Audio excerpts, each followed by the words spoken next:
Hai, saya Wina Simanjuntak. Saya akan menjelaskan tentang pentingnya kesehatan mental. Di Indonesia, penderita gangguan mental diidentikan dengan sebutan orang gila atau sakit jiwa dan sering mengalami perlakuan yang tidak menyenangkan, bahkan hingga dipasung. Padahal, penderita gangguan mental bisa dibawa ke rumah sakit untuk diberi pengobatan. Sekarang kita akan membahas tentang gangguan mental. Nah, pengertian gangguan mental adalah penyakit yang mempengaruhi emosi, pola pikir, dan perilaku penderitanya.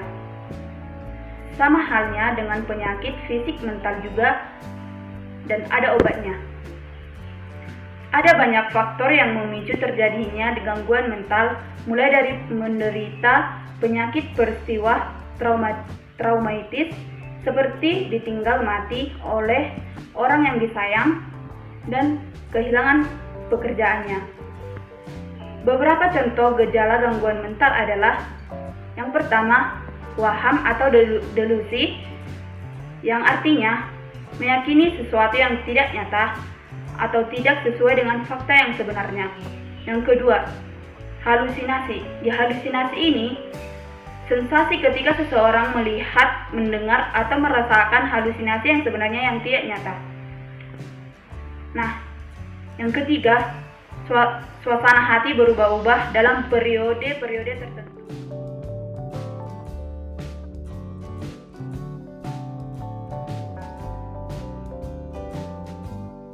Yang kelima, perasaan cemas dan takut yang berlebihan dan terus-menerus sampai mengganggu aktivitas sehari-hari. Yang keenam, gangguan makan. Misalnya, merasa takut berat badan bertambah, cenderung memuntahkan makanan atau makanan dalam jumlah banyak. Yang ketujuh, perubahan pola tidur seperti mudah mengantuk dan mudah juga tertidur. Yang kedelapan, kecanduan nikotin dan alkohol serta penyalahgunaan nafza. Yang kesembilan, marah berlebihan seperti mengamuk dan melakukan tindakan kekerasan.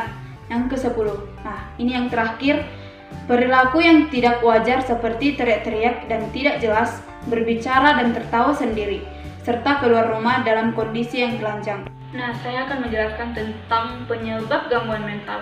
Nah, di penyebab gangguan mental ini belum diketahui secara pasti apa penyebab gangguan mental, namun kondisi ini diketahui terkait dengan faktor biologis dan psikologis. Sebagaimana akan diuraikan, faktor biologis atau disebut gangguan mental organik. Nah, yang pertama, gangguan pada fungsi sel saraf otak. Yang kedua, infeksi, misalnya akibat bakteri Streptococcus. Nah, bakteri Streptococcus ya.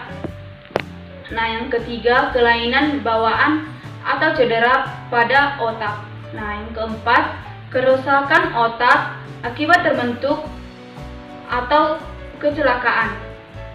Dan selanjutnya, memiliki orang tua atau keluarga penderita gangguan mental, penyalahgunaan nafza dalam jangka panjang, dan juga kekurangan nutrisi.